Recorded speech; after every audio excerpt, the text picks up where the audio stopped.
Hello, civil engineers. Welcome back to your favorite channel, Civilians, the Civil Engineers. Today we came up with the UKPSC previous year questions of JEE of soil जो हमारे 2013 में आ चुके हैं. So without wasting a time further, let's begin with our amazing session.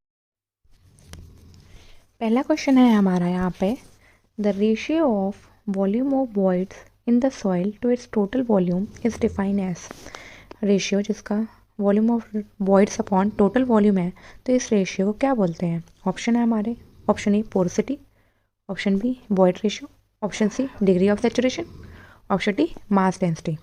तो volume of voids to the volume total volume of soil को हम porosity बोलते हैं. तो इसका जो करेक्ट ऑप्शन है वो हमारा आंसर हो जाएगा option A, that is answer A. अब हम ये रेशियो जब आई गए हैं पोरोसिटी पे, तो बाकी टर्म्स के बारे में भी जान लेते हैं, जैसे वॉइड रेशियो हो गया, डिग्री ऑफ सेचुरेशन हो गया, और फिर हम इसके जो सॉइल के 3 फेज डायग्राम है उससे भी रिलेटेड इन्फॉर्मेशन देख लेते हैं कि होता है क्या, 2 फेज डायग्राम क्या होता है. जो 3 फेज डायग्राम है सॉइल का, हम पहले वो पढ़ लेते हैं, फिर हम 2 फेज में आएंगे. 3 फेज डायग्राम जो होता है वो पार्शियली सेचुरेटेड होता है. क्या होता है? Partially saturated. ठीक है, ये हमने बना लिया. उसमें एयर भी होती है हमारी, वाटर भी होता है और सॉलिड भी होते हैं. ये हमने बना लिया वाटर. ठीक है,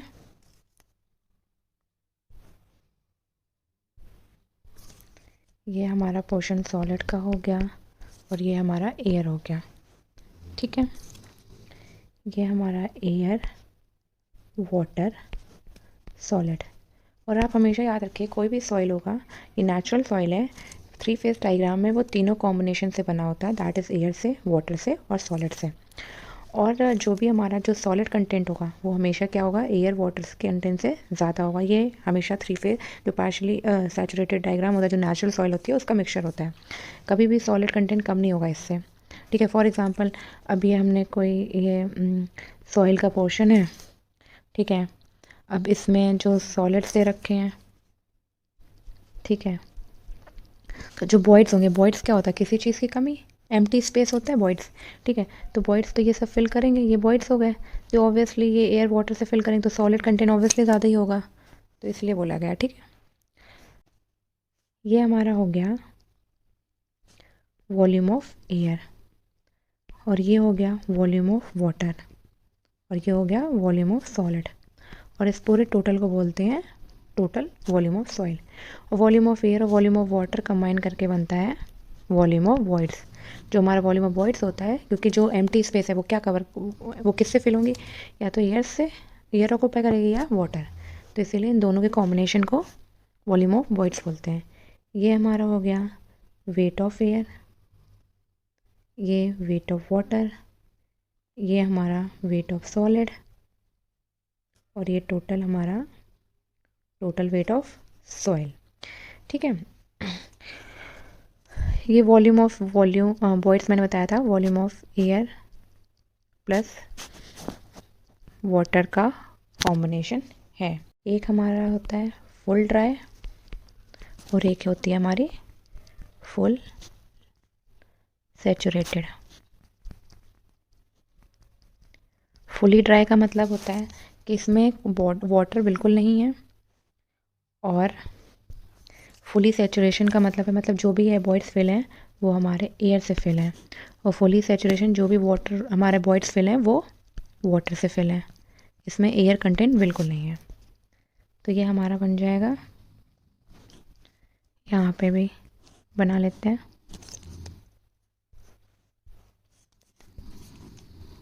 ये हमारा फुली ड्राई है, तो जो वॉइड्स होंगे वो सारे एयर से फिल होंगे, और ये हमारा सॉलिड कंटेंट. और जो फुली सैचुरेशन है, जो भी वॉइड्स होंगे वो हमारे किससे फिल होंगे, वाटर से होंगे, और ये हमारा सॉलिड हो गया. ठीक है, ये हमारा हो जाएगा वॉल्यूम ऑफ वॉइड, जो कि किसके इक्वल होगा, एयर के, और ये हमारा हो जाएगा वॉल्यूम ऑफ सॉलिड, ये हमारा टोटल वॉल्यूम, ये हमारा वेट ऑफ एयर, ये हमारा वेट ऑफ सॉलिड. यहाँ पे ये हमारा आ जाएगा वॉल्यूम ऑफ वॉइड, जो कि वॉल्यूम ऑफ वाटर के इक्वल है, और ये वॉल्यूम ऑफ सॉलिड. ये weight of water, weight of void ratio. जो हमारा वॉइड रेशियो होता है वो हम ई से डिनोट करते हैं, और ये हमारा होता है volume of voids upon volume of solid. ठीक है, और जो पोरोसिटी होता है उसको हम एन से डिनोट करते हैं, जो कि होता है volume of voids upon total volume. अब वॉल्यूम ऑफ वॉइड इसमें क्या होंगे, एयर,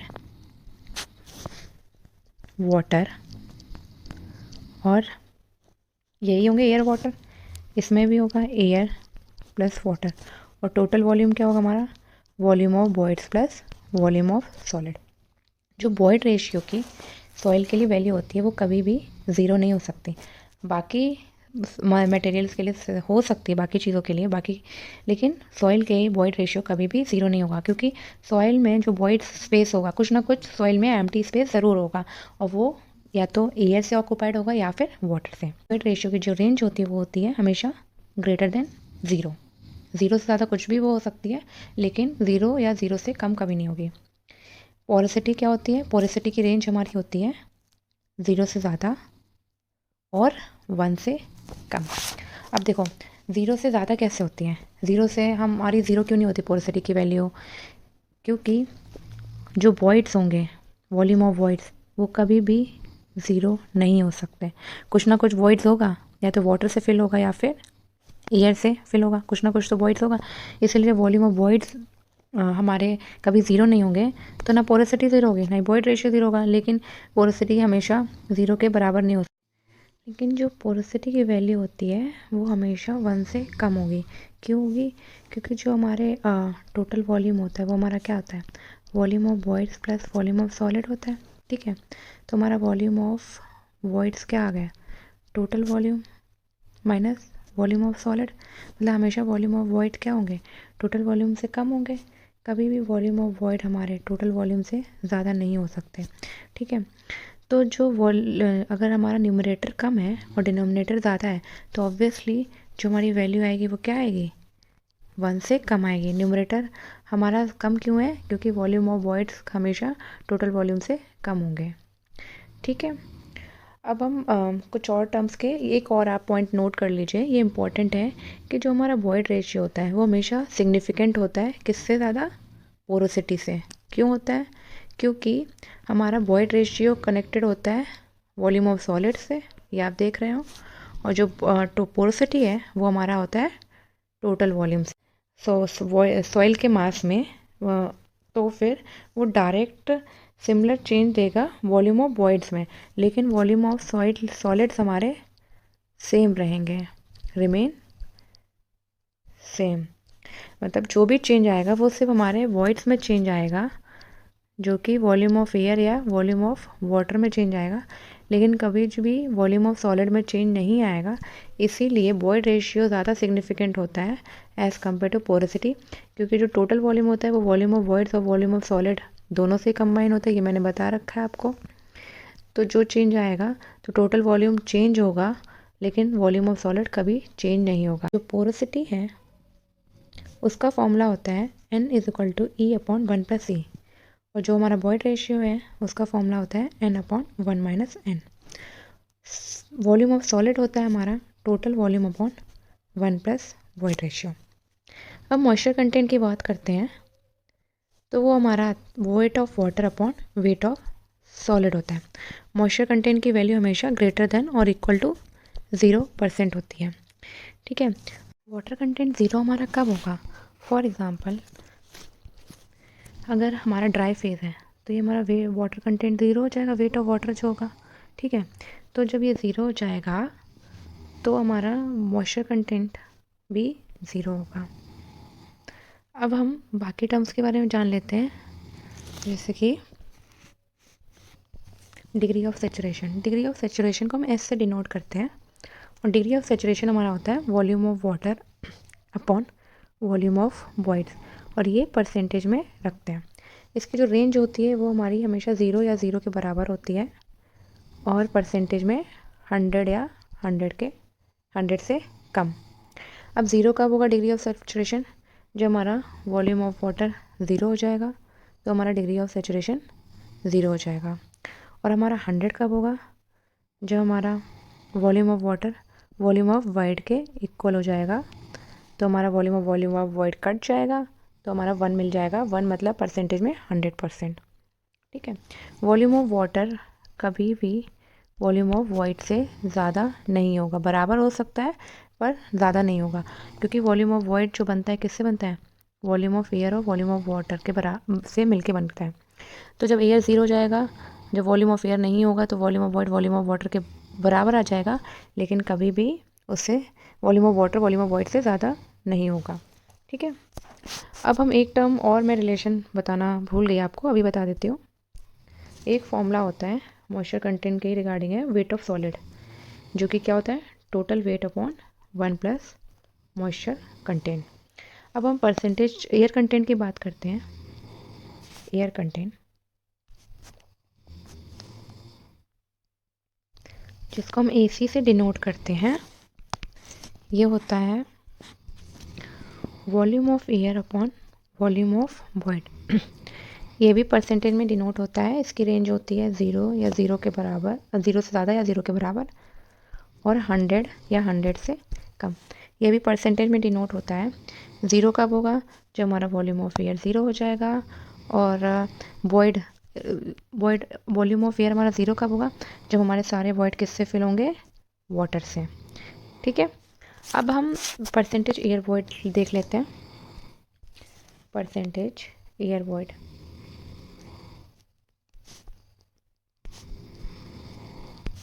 जो कि क्या होता है? Volume of air upon total volume, percentage में लगता है। इसकी रेंज जो होती है, ये हम n से डिनोट करते हैं, एफिशिएंसी से। इसकी जो वैल्यू होती है वो 0 या 0 के बराबर होती है, लेकिन 100% से कम होती है। जब ये 0 हो जाएगा वॉल्यूम ऑफ एयर तो हमारे 0 के बराबर आ जाएगी इसकी वॉल्यूम ऑफ एयर। जब ज़्यादा वैल्यू हो जाएगी तो हमारे 0 से ज़्यादा आ जाएगा, लेकिन कभी भी 100 के बराबर नहीं होता है, क्योंकि कभी भी जो हमारे टोटल वॉल्यूम किससे कंबाइन होकर बनता है? वॉल्यूम ऑफ वॉइड्स और वॉल्यूम ऑफ सॉलिड। तो कभी भी टोटल वॉल्यूम होगा, जो हमारा वॉल्यूम ऑफ एयर होगा, वो कभी भी टोटल वॉल्यूम के बराबर नहीं आएगा। ठीक है। फॉर एग्जांपल, अगर हमें वॉल्यूम ऑफ वॉइड्स मान लेते हैं कि सिर्फ एयर से फिल है, तो वॉल्यूम ऑफ वाटर 0 हो जाएगा, तो वॉल्यूम ऑफ वॉइड एयर के बराबर आ जाएगा, लेकिन फिर भी सॉलिड तो रहेगा ही ना। तो कभी भी टोटल वॉल्यूम ऑफ एयर के बराबर नहीं आएगा, इसीलिए कभी भी हमारी 1 के बराबर नहीं होगा, मतलब 100% नहीं होगा परसेंटेज एयर वॉइड। अब इन दोनों के बीच में एक रिलेशन होता है परसेंटेज एयर वॉइड और एयर कंटेंट में। इससे कई सारे डायरेक्ट क्वेश्चन आते हैं, जो कि क्या होता है? S + AC = 1। नेक्स्ट क्वेश्चन की तरफ चलते हैं हम। Increased Y. ऑप्शन है हमारे पास, option A compaction, option B is consolidation, option C is both A and B, and option D is stabilisation. तो इसका जो करेक्ट आंसर होगा वो हमारा होगा option C, that is both compaction and consolidation. वैसे से तो स्टेबलाइजेशन से भी सॉइल की जो डेंसिटी होगी वो इंक्रीज हो जाएगी, लेकिन इसमें जो हमारे एज अकॉर्डिंग टू ऑप्शंस, हम ऑप्शन सी को करेक्ट आंसर मानेंगे। पहले हम कुछ टर्म्स पढ़ लेते हैं कि कॉम्पैक्शन क्या होता है, कंसोलिडेशन क्या होता है और स्टेबलाइजेशन क्या होता है। कॉम्पैक्शन हम क्यों करते हैं? कॉम्पैक्शन, किसी भी सॉइल को कॉम्पैक्ट करने को कॉम्पैक्शन बोलते हैं। सॉइल में क्या क्या होते हैं मैंने पहले बता रखा है कि सॉलिड होते हैं और वॉइड्स होते हैं। वॉइड्स किस किस से बने होते हैं? एयर और वाटर से। अब इन्हीं वॉइड्स को कम करने के प्रोसेस को कॉम्पैक्शन बोलते हैं, ताकि जो हमारी सॉइल है वो डेंस हो जाए, उसकी स्ट्रेंथ इंक्रीज हो सके। कॉम्पैक्शन मैकेनिकल मीन्स से करते हैं या रोलर मीन्स हो गए, और ये एक आर्टिफिशियल प्रोसेस होता है। आर्टिफिशियल प्रोसेस होता है। कॉम्पैक्शन प्रोसेस होता है वो रैपिड होता है, मतलब इसमें टाइम कम लगता है। कॉम्पैक्शन में जो पार्टिकल्स होते हैं वो कंप्रेस हो जाते हैं, तो जो हमारा स्पेस होता है वो डेंस हो जाता है। वॉल्यूम हमारा जो वॉल्यूम होता है वो हमारा कम हो जाता है, और जो पार्टिकल्स होंगे सॉइल के वो पास आ जाएंगे क्लोज पैक हो जाएंगे as compare to previous condition, ठीक है। तो इससे क्या होगा, वॉइड्स कम हो जाएगा और सॉइल की स्ट्रेंथ इंक्रीज हो जाएगी, ठीक है। जो हमारा वेस्ट कॉम्पैक्शन होता है, वेस्ट कॉम्पैक्शन वो हमें एक पर्टिकुलर मॉइस्चर कंटेंट पे मिलता है, जिसको क्या बोलते हैं, ऑप्टिमम मॉइस्चर कंटेंट। इसमें जो सॉइल होगी जो मैक्सिमम लेवल पे कॉम्पैक्ट होती है वो ऑप्टिमम मॉइस्चर कंटेंट में होती है। अब कंसोलिडेशन की बात करते हैं, तो कंसोलिडेशन में फॉर एग्जांपल क्ले ही है, क्ले सॉइल, इसकी परमेबिलिटी कम होती है, इसकी परमेबिलिटी कम होती है। तो ऐसी कंडीशन में हम कंसोलिडेशन करते हैं। ये एक स्टैटिक लोडिंग में होता है, स्टैटिक लोड, और ये लॉन्ग प्रोसेस होता है, इसमें टाइम ज़्यादा लगता है। ये नेचुरल प्रोसेस होता है हमारा, नेचुरल प्रोसेस होता है। फॉर एग्जांपल एक बिल्डिंग है क्लेई सॉइल के ऊपर बना दी गई, तो उससे जो वॉइड्स का कम होंगे, जैसे फॉर एग्जांपल पानी है तो वो धीरे धीरे ही कम होगी, उसके स्टैटिक जो बिल्डिंग बनी होगी वो उसका स्टैटिक लोड हो गया, तो जो पानी होगा वो धीरे धीरे टाइम के साथ जाएगा, तो वो टाइम लगाएगा। तो इस प्रोसेस को कंसोलिडेशन बोलते हैं। अब स्टेबलाइजेशन की बात करते हैं। तो स्टेबलाइजेशन में जो हम सॉइल की स्ट्रेंथ को इंक्रीज़ करते हैं, सॉइल की स्ट्रेंथ को इंक्रीज़ करते हैं, तो उसे स्टेबलाइजेशन बोलते हैं। ये हम फिज़िकल मींस हो गए, केमिकल हो गए और फिजियो केमिकल हो गए। ये 3 वेज से हम सॉइल की स्ट्रेंथ को इंक्रीज़ करते हैं। तो इसको भी स्टेबलाइजेशन भी डेंसिटी जो होगी सॉइल की वो इंक्रीज़ हो जाएगी, सॉइल जो होगी डेंस हो जाएगी, लेकिन इसके जो मेनली है वो कॉम्पैक्शन और कंसोलिडेशन से होती है। तो ऑप्शन के अकॉर्डिंग हम ऑप्शन सी मार्क करेंगे।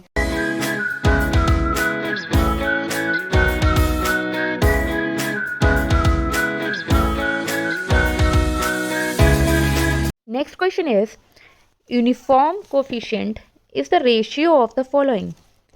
ऑप्शन दे रखे हैं D10/D20, option B is D30/D60, option C is D40/D50, option D is none of the above. तो जो इसका जो करेक्ट आंसर होगा वो हमारा होगा नन ऑफ द अबव, क्योंकि जो कोफिशिएंट ऑफ यूनिफॉर्मिटी होता है वो हमारा होता है D60/D10। इसका जो करेक्ट आंसर हो जाएगा वो ऑप्शन डी हो जाएगा। अब वही हमसे कोफिशिएंट ऑफ कर्वेचर पूछा जाता तो हमारा ऑप्शन होता, आंसर होता D30 का whole square upon D60 into D10, ठीक है। अब हम इनकी रेंज देख लेते हैं एक बार कोफिशिएंट ऑफ यूनिफॉर्मिटी की। ये कोफिशिएंट ऑफ यूनिफॉर्मिटी हो गया और ये कोफिशिएंट ऑफ कर्वेचर हो गया। जो कोफिशिएंट ऑफ यूनिफॉर्मिटी होता है वो ग्रेटर देन 4 होता है ग्रेवल के लिए, ग्रेटर देन और इक्वल टू 4, और greater than and equal to 6 होता है सैंड के लिए, सैंड के लिए, ठीक है। और जो हमारा कोफिशिएंट ऑफ कर्वेचर होता है उसकी वैल्यू होती है 1 और 3 के बीच में वेल ग्रेडेड सॉइल के लिए, वेल ग्रेड सॉइल के लिए। अब ये जो हम बोलेंगे कि D60, D10, D30 है क्या, ये जो D60 और D30, D10 हमारा है diameter at which 60% of soil passes, ठीक है। अब ये D30 हमारा हो जाएगा diameter at which 30% of soil passes। ऐसे ही हमारा D10 के लिए हो जाएगा diameter at which 10% of soil passes। Next question की तरफ चलते हैं। नेक्स्ट क्वेश्चन हमारा the relation between void ratio and degree of saturation of soil is given by. Option A E is equal to S/WG, option B is E is equal to WG/S, option C is WS/G, option D is E is equal to G/WS। पहले तो हम ये जान लेते हैं E क्या है। E हमारा वॉइड रेशियो है, W हमारा वाटर कंटेंट है, वाटर कंटेंट, G हमारा स्पेसिफिक ग्रेविटी है, स्पेसिफिक ग्रेविटी, और S है degree of saturation, degree of saturation. तो इसका जो करेक्ट आंसर होगा वो होगा हमारा option B, that is E is equal to WG/S। ये क्या बोलेंगे इसको, ES is equal to WG। कुछ और फॉर्मूले पढ़ लेते हैं जो इंपॉर्टेंट है, उनसे भी डायरेक्ट क्वेश्चन आ सकता। फॉर एग्जांपल अगर हमसे गामा बल्क पूछ लिया जाता है, गामा बल्क, तो वो हमारा क्या होता है, G+SE का whole gamma W/1+E। Gamma bulk को हम यूनिट वेट भी कहते हैं। ये इसकी जो SI यूनिट होती है, जो यूनिट होती है वो होती है kilo newton per metre cube. और ये अगर हम नॉर्मल उसमें होता क्या, डेंसिटी क्या होता है हमारा, मास अपॉन वॉल्यूम होता है। ये यूनिट वेट है तो इसमें हम स्पेसिफिक ग्रेविटी से भी मल्टीप्लाई करेंगे। तो ये हमारा क्या होता है, total weight of soil upon volume of soil, total volume of soil, ये हमारा बल्क यूनिट वेट हो गया। अभी हमसे अगर गामा सैचुरेटेड पूछा जाता, सैचुरेटेड मतलब जिसमें पानी भी है, तो वो हमारा हो जाता G+E का होल गामा W/1+E। इसमें क्या S हमारा 1 हो गया, S की वैल्यू 1 हो गई, इसलिए यहाँ से S 1 हो जाएगा तो G+E का होल गामा W/1+E होगा। अब इसमें हम कौन सा लेंगे, जब हम सैचुरेटेड वेट लेंगे, सैचुरेटेड वेट लेंगे, और वॉल्यूम क्या लेंगे, वॉल्यूम हमारा टोटल वॉल्यूम ऑफ सॉइल का हो जाएगा। अब ये हमसे ड्राई का पूछा जाता है कि dry unit weight, dry density क्या होती है, तो हम लिखते हैं G गामा W/1+E। ठीक है, और ड्राई में हम क्या लेंगे, total weight of solid upon total volume of soil. अब ड्राई का हम बल्क के टर्म्स में भी लिख सकते हैं, जो कि फॉर्मूला होता है गामा D हमारा gamma bulk upon 1+ moisture content. अब सबमर्ज्ड की बात करें, सबमर्ज्ड यूनिट वेट की, तो हमारा हो जाएगा G-1 का होल गामा W/1+E। अब एक सबमर्ज्ड यूनिट वेट और सैचुरेटेड यूनिट वेट में रिलेशन होता है, वो हमारा क्या होता है, gamma submerged is equal to gamma saturated minus gamma W। अब हमसे स्पेसिफिक ग्रेविटी पूछी जाए तो हम स्पेसिफिक ग्रेविटी को ऐसे भी लिख सकते हैं, gamma S upon gamma W, unit weight of solid upon unit weight of water, या फिर weight upon volume of solid into unit weight of water. और सारे यूनिट वेट हमारे किस में होंगे, kilo newton per metre cube में। Next question की तरफ, नेक्स्ट क्वेश्चन है हमारा, when C is the cohesion, sigma is the applied normal stress, phi is the angle of internal friction, the shear strength of the soil tau will be equal to, option है हमारे, option A tau is equal to C minus sigma 10 phi, option B is tau is equal to C plus sigma 10 phi, option C is tau is equal to sigma plus C 10 phi, option D is tau is equal to sigma minus C 10 phi. जो इसका correct answer होगा वो हमारा होगा option B, that is tau is equal to C plus sigma 10 phi. Shear strength क्या होता है, shear strength हमारा एक रेजिस्टेंस ऑफर्ड होता है किसके द्वारा, सॉइल के द्वारा अगेंस्ट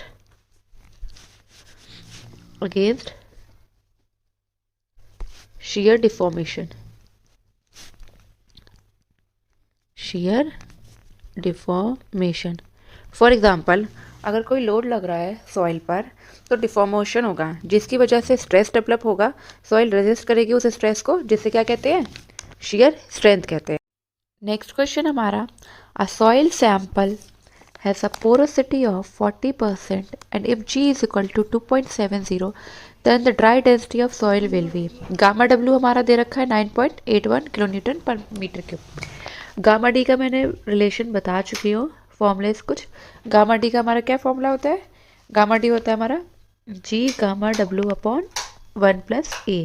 हमें ड्राई डेंसिटी निकालनी है, हमें गामा W दे रखा है, G दे रखा है स्पेसिफिक ग्रेविटी और पोरोसिटी, N दे रखा है हमें 40%, दैट इज 0.4 हो जाएगा। E हम निकाल लेंगे इससे, E हमारा हो जाएगा N/1 minus N, that is 0.4 upon 1 minus 0.4, 0.4 upon 0.6।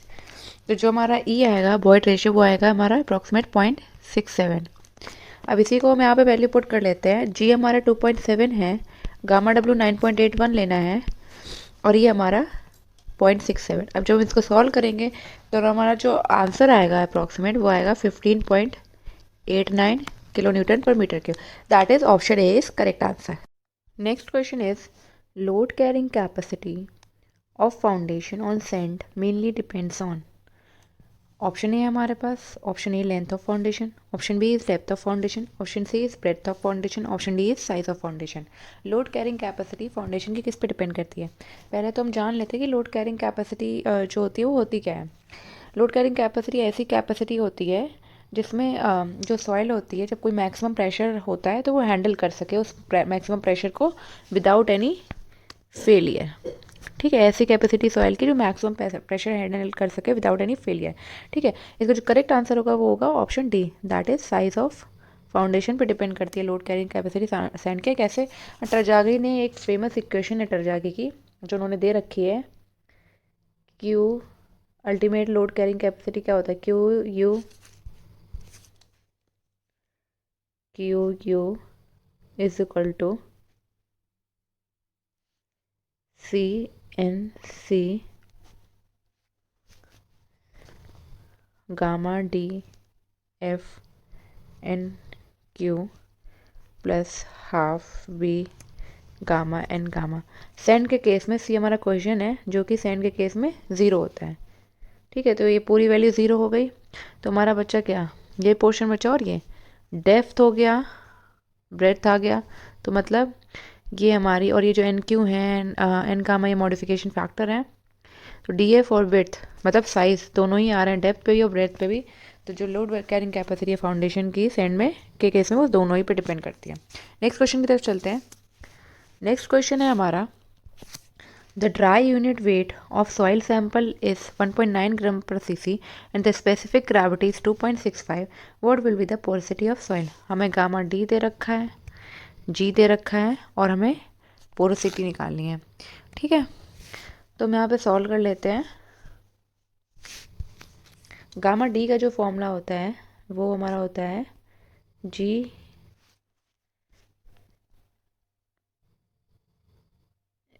Gamma W upon 1+E।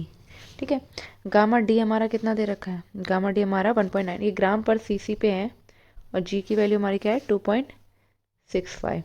Gamma W वैसे किलोमीटर पर मीटर क्यूब में 9.81 होता है और ग्राम पर सीसी में 1 ग्राम पर सीसी होगा, अपॉन 1+E। ठीक है, 1+E उधर चला जाएगा तो हमें 2.65 अपॉन 1.9 बचेगा, 1 हम उधर माइनस कर लेंगे तो 2.65 अपॉन 1.9 माइनस 1 बचेगा। जब हम इसको सॉल्व करेंगे तो जो हमारा बॉयड रेशियो आएगा वो हमारा आएगा 0.395। ठीक है, अब हम पोरोसिटी सॉल्व कर लेते हैं। जो हमारा पोरोसिटी होता है हमारा होता है, एन से डिनोट करते हैं E अपॉन 1+E। अब E की जगह हम 0.395 रख लेंगे, 1 + 0.395। जब इसको सॉल्व करेंगे तो जो हमारा आंसर परसेंटेज में है इसको हम 100 से मल्टीप्लाई कर देंगे। ठीक है, 100 से मल्टीप्लाई कर देंगे तो जो हमारा आंसर आएगा वो परसेंटेज में 28.3% आएगा, जो कि क्या है हमारा, जो कि है हमारा ऑप्शन बी। क्या है हमारा ऑप्शन बी। नेक्स्ट क्वेश्चन की तरफ चलते हैं। नेक्स्ट क्वेश्चन हमारा बोल रहा है, the liquid limit and plastic limit of a soil are 35% and 50%, 15%। If the flow index is 10%, then toughness index is. हम इसको सॉल्व करने से पहले कुछ टर्म देख लेते हैं कि liquid limit, plastic limit, flow index और टफनेस इंडेक्स होता क्या है। कंसिस्टेंसी इंडेक्सेस हमारी होती हैं 4 टाइप की।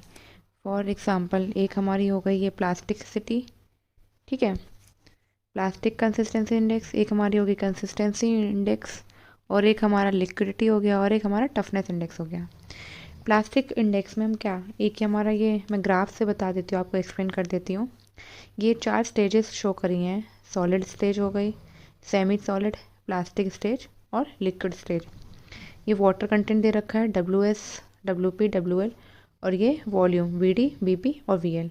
ये सॉलिड स्टेज है, इसमें क्या होता है, वाटर कंटेंट, इसको बोलते हैं water content below shrinkage limit. यहाँ पे सेमी सॉलिड में water content between plastic and shrinkage limit.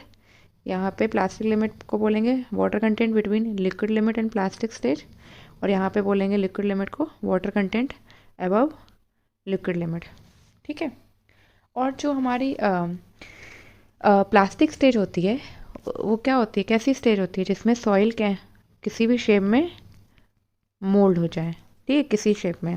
और ये प्लास्टिक लिमिट के केस में ये क्या, कोई भी फ्लो को जो रेजिस्टेंस होगा, रेजिस्टेंस वो फ्लो को प्रोवाइड करेगी, और लिक्विड लिमिट में कोई भी रेजिस्टेंस ऐसा नहीं होगा।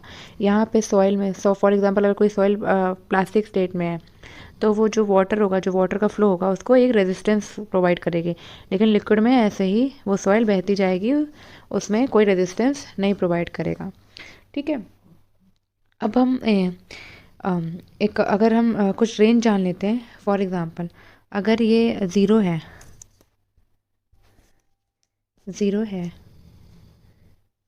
तो ये हमारा नॉन प्लास्टिक हो गया, और ये क्या होता है, सैंड की जो प्लास्टिसिटी होती है वो ज़ीरो होती है। लेस देन 7 है तो लो प्लास्टिक, जो कि क्या होता है, सिल्ट होता है। 7 to 17 है तो मीडियम प्लास्टिक, जो कि हमारा सिल्टी क्ले हो गया। और ग्रेटर देन 17 है हाई प्लास्टिक, जो कि हमारा क्ले हो गया। जो प्लास्टिक इंडेक्स का फॉर्मूला होता है वो हमारा होता है IP is equal to WL minus WP। मतलब WL रेंज हमारी क्या हो गई, यहाँ से यहाँ तक, और WP हमारी यहाँ से यहाँ तक। तो जो इन दोनों का डिफरेंस होगा वो हमारा क्या आएगा, ये आएगा। तो IP हमारा यही होता है। IP हमेशा क्ले का ज़्यादा होता है एज़ कम्पेयर टू सिल्ट, ठीक है। और IP ग्रेवल और सैंड का बराबर होता है। क्यों होता है, क्योंकि यहाँ पर WL और WP बराबर हो जाते हैं। मतलब ग्रेवल और सैंड में जो सॉइल जो पार्टिकल्स होते हैं प्लास्टिक स्टेट में ही रहते हैं, लिक्विड स्टेट में जंप ही नहीं होते हैं, तो इसलिए WL WP बराबर हो जाता है, ठीक है। अब हम जैसे कि दूसरा कंसिस्टेंसी इंडेक्स दे सकते हैं। अगर हम कंसिस्टेंसी इंडेक्स की बात करें तो उसका फॉर्मूला होता है WL minus W upon WL minus WP। जो WL माइनस WP इसको हम इसको ऐसे भी लिख सकते हैं अपॉन IP। अभी पढ़ा था ये प्लास्टिक इंडेक्स का WL माइनस WP। ये हमारा नेचुरल वाटर कंटेंट हो गया, नेचुरल वाटर कंटेंट, ठीक है। WL liquid limit, WP plastic limit, ठीक है। अब इनकी रेंज जान लेते हैं। फॉर एग्जांपल अगर हमारा W नेचुरल वाटर कंटेंट अगर हमारा WP से ज़्यादा होगा और WL से ज़्यादा बराबर होगा और WL से कम या बराबर होगा, तो ये क्या होगा, ये हमारा प्लास्टिक स्टेट ऑफ कंसिस्टेंसी में होगा, प्लास्टिक स्टेट ऑफ कंसिस्टेंसी में, ठीक है। और जो IC की वैल्यू होगी वो हमारी होगी 0 ग्रेटर देन और equal to 0 and less than और इक्वल टू 1, ठीक है। अब वही अगर हमारा WP प्लास्टिक लिमिट अगर नेचुरल वाटर कंटेंट से ज़्यादा हो जाती है तो वो किस कंडीशन में होगा, सॉलिड स्टेट में होगा, सॉलिड स्टेट। और IC की वैल्यू हमारी क्या आ जाएगी, IC की वैल्यू हमारी होगी ग्रेटर देन 1, ग्रेटर देन 1, ठीक है। अगर हम वही बात करते हैं कि नेचुरल वाटर कंटेंट हमारा ज़्यादा है लिक्विड लिमिट से, तो ये लिक्विड स्टेट में होगा, लिक्विड स्टेट। और IC की वैल्यू हमारी आ जाएगी लेस देन 0, ठीक है। अब हम लिक्विड लिमिट की बात कर लेते हैं। लिक्विड लिमिट का हमारा फॉर्मूला होता है, सॉरी लिक्विडिटी इंडेक्स का फॉर्मूला होता है, IL से डिनोट करते हैं, जो कि होता है W माइनस WP। दोनों में आप कंफ्यूज मत होगा, काइंड ऑफ सिमिलर फॉर्मूले हैं, पर उसमें WL minus W upon IP था और इसमें W minus WP upon IP है। इनकी भी रेंज देख लेते हैं। अगर हमारा W greater than liquid limit है तो ये हमारा हो जाएगा लिक्विड स्टेट में, और इसमें हमारी लिक्विडिटी इंडेक्स की वैल्यू हो जाएगी ग्रेटर देन 1। ठीक है, अब हमारा जो नेचुरल वाटर कंटेंट है वो प्लास्टिक लिमिट से ज़्यादा है और लिक्विड लिमिट से कम है, तो ये हमारा हो जाएगा प्लास्टिक स्टेट में, और इसमें जो लिक्विड इंडेक्स की जो वैल्यू होगी वो हमारी लाई करेगी 0 से 1 के बीच में। ठीक है, अभी अगर हमारा प्लास्टिक लिमिट ग्रेटर देन है नेचुरल वाटर कंटेंट से, तो जो हमारी रेंज होगी इसको, इस स्टेट को सेमी या सॉलिड कहेंगे, सेमी सॉलिड या सॉलिड दोनों ही कह सकते हैं। और जो लिक्विड लिमिट की रेंज होगी वो हमारी होगी IL इज़ लेस देन 0। जैसे जैसे हमारी कंसिस्टेंसी इंडेक्स बढ़ेगी वैसे वैसे हमारा लिक्विडिटी इंडेक्स डिक्रीज़ होता जाएगा, और इसके साथ साथ डिग्री ऑफ फॉर्मनेस भी इंक्रीज़ होगा। कंसिस्टेंसी इंडेक्स इंक्रीज़ होती है, लिक्विड लिमिट डिक्रीज़ हो जाएगा, और डिग्री ऑफ फॉर्मनेस भी क्या होगा, इंक्रीज़ हो जाएगा। डिग्री ऑफ फॉर्मनेस क्या होता है? डिग्री ऑफ फॉर्मनेस हमारा होता है पार्टिकल्स सॉइल के एक साथ क्लोज हों, उस प्रॉपर्टी को डिग्री ऑफ फॉर्मनेस कहते हैं। सॉलिड पार्टिकल क्लोज्ड हो, जितना ज़्यादा क्लोज होंगे उतनी ज़्यादा डिग्री ऑफ फॉर्मनेस होगी। ठीक है, एक रिलेशन भी होता है IL कंसिस्टेंसी इंडेक्स और लिक्विडिटी इंडेक्स में, जो कि हमारा होता है IL + IC is equal to 1। ठीक है, अब हम टफनेस इंडेक्स के बारे में जान लेते हैं। टफनेस इंडेक्स होता है हमारा IT, that is plasticity index upon flow index. Toughness index होता क्या है? टफनेस इंडेक्स की जो रेंज होती है वो भी हम एक बार देख लेते हैं। टफनेस इंडेक्स की जो रेंज होती है वो हमारी होती है 0 ग्रेटर देन और equal to 0 and less than और इक्वल टू 3 सॉरी। जो टफनेस इंडेक्स होता है वो एक हमें shear स्ट्रेंथ का आइडिया देता है। shear स्ट्रेंथ का आइडिया देता है किस पे? At plastic limit. ठीक है, और ये जो फ्लो इंडेक्स है वो क्या होता है? फ्लो इंडेक्स एक रेट को मेजर करता है जिस पे सॉइल अपनी shear स्ट्रेंथ लूज कर लेती है with increase in water content. मतलब जैसे जैसे वाटर कंटेंट बढ़ता जाएगा और जिस रेट पे सॉइल की shear स्ट्रेंथ लूज़ हो जाए, सॉइल की shear स्ट्रेंथ लूज़ हो जाए जिस रेट पे, वही फ्लो इंडेक्स हमारा मेजर करता है। ठीक है, अब हम लिक्विड लिमिट मैंने बता देती हूँ, एक बार फिर से रिपीट कर देती हूँ कि जो हमारी लिक्विड लिमिट होती है वो होती है हमारी मिनिमम वाटर कंटेंट होती है। लिक्विड लिमिट होती है वो हमारी मिनिमम वाटर कंटेंट होती है at which soil has tendency to flow.